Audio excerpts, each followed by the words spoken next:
This is the method that I use to draft my novels, and I've finished every single novel that I've ever started. I have literally no half-finished novels.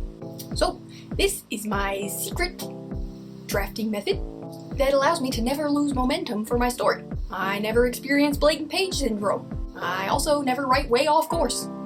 Are you ready?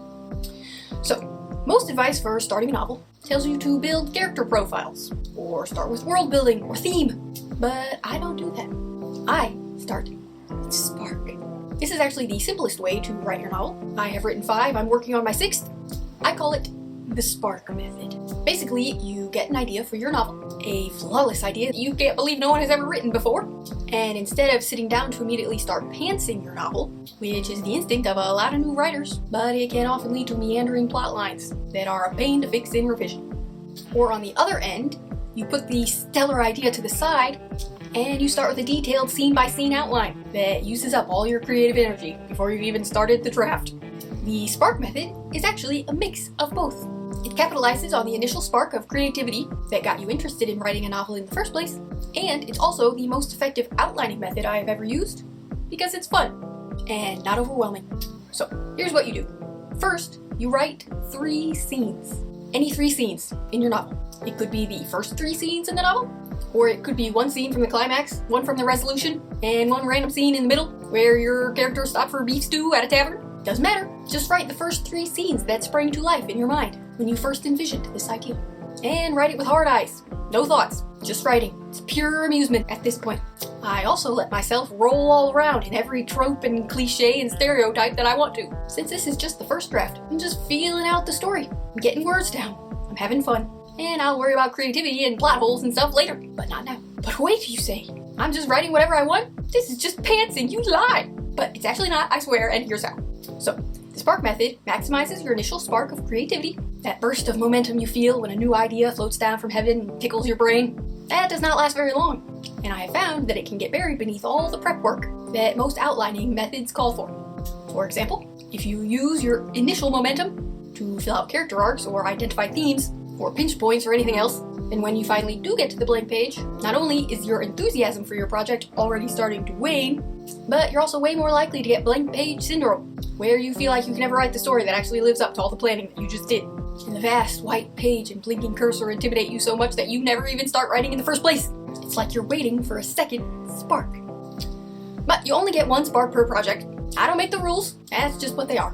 If you've ever suffered from shiny new project syndrome, then you know what I mean. Don't waste those initial glorious days of a new idea by not actually writing the new idea. That is what makes this system work for me. But this system is not pantsing because you get a new idea and you run with it for 3 scenes. In pantsing, you start writing and then you just hope for the best.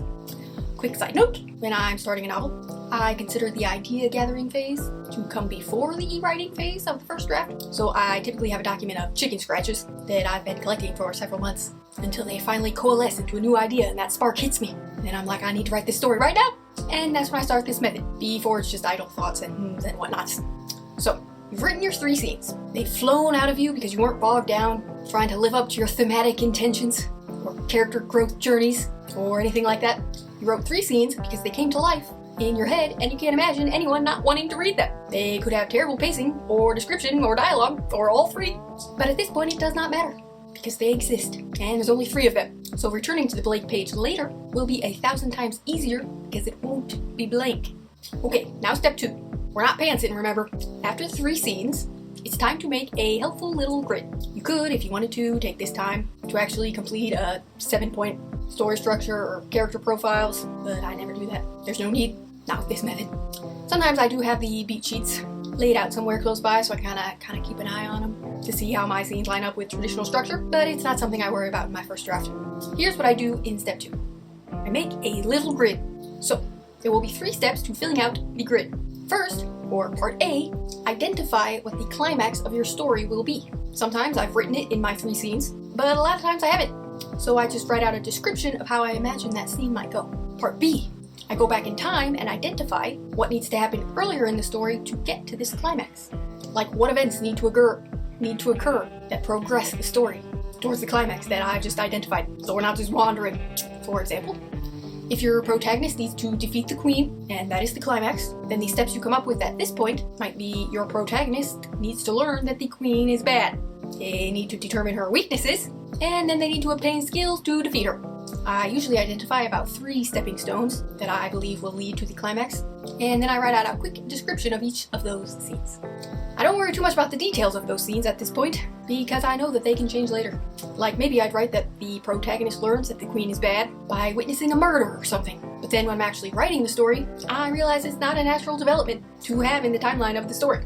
So I change it to having the protagonist sneak into the castle to steal food and realize the queen is burning excess food to purposefully keep the food supply low or something. I don't know. The point is, both scenes accomplish the task of learning the queen is bad, depending on what develops later in the story. Does that make sense? Okay, part C. Identify your main character, your most prominent side character, and your antagonist.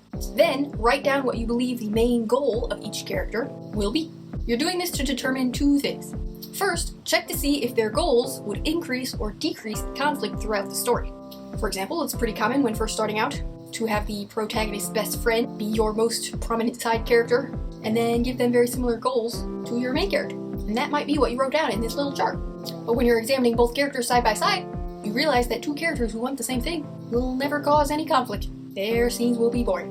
Which is bad if these are the characters your reader spends the most time with. So now, on this little grid, you change their motivations.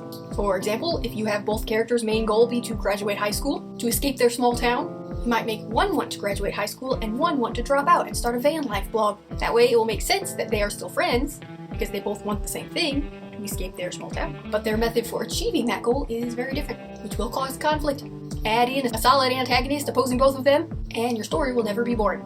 The second thing I look for when examining this chart is to see if the goals and motivations would naturally lead to the climax. For example, back to our queen story, if your main character's main goal is to start a bread making business, how does that ever lead to them taking down the queen? Will the story seem forced? Or does something need to happen that could change their main goal in the story? Like maybe after they learn the queen is bad or something? Determine this now. You don't want your protagonist to seem like a side character that got thrown into the wrong story. So now, when you go back to the draft, don't write connective tissue or intro paragraphs or anything yet. Just write the scenes that we have just identified in this outline. You might decide to go back and revise the original 3 scenes to include your newly established character motivations, but you don't have to. It's still the first draft, and that can come during revision. So then, the good part about this is that after you write the scenes we just developed, you can go back and make a new grid to develop even more scenes. I don't usually need to do this because once I have 6 scenes, including the climax, the rest of the story often kind of pans out for me in my head. But the little chart can help save you from writing unnecessary scenes and meandering for too long in between scenes that don't really matter. Also, bonus tip, in this method I never work linearly at any point. If you get stuck, just skip it and come back later. Even in revision, work on the good stuff first, always, and the spark method will work for you.